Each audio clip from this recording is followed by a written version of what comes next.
he was hanged on the eve of Passover. Also on the footnote, the phrase on the eve of Passover could be rendered as on the eve of Sabbath.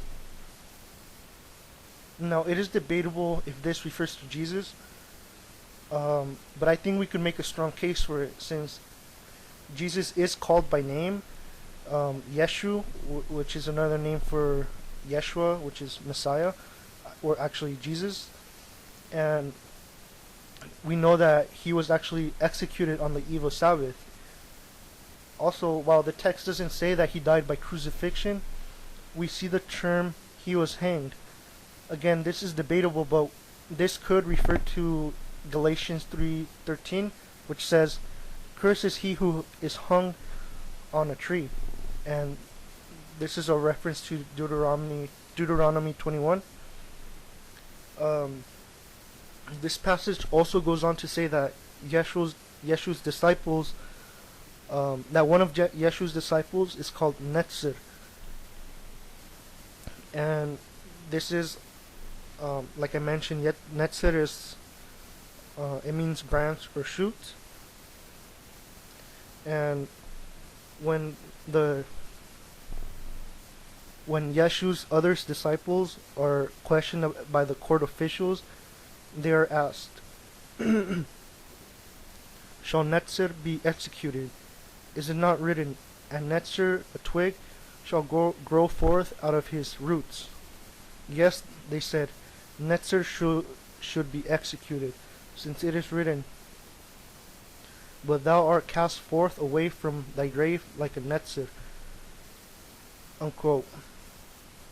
What is interesting to note is that although the disciples are being asked these questions by the court, which does not take place in the Gospels, and although one of the disciples is called Netzer, in my opinion, this is an allusion to the Messiah, Jesus, since, as we have seen, Netzer is a messianic name.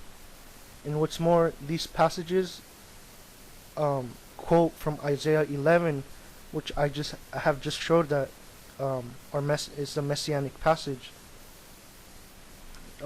So while Matthew did not directly quote a passage from a specific prophet or prophets in the Tanakh, he had very good reasons for not doing so. Rather than using a direct quote, he used a common theme and substantiated with multiple allusions and quotations to the Messiah, as we have seen in the example of Ezra. He also used a play on words, which is also used in rabbinic literature for interpretations. In this sense, no, Matthew did not fabricate this passage. He actually gave this passage a deeper level of meaning, because he saw it from different angles. So this will conclude my video. Thank you everyone for watching, and thank you Ozzy for giving me the opportunity of having these kinds of dialogues with you. I hope this was informative. Peace be with you all.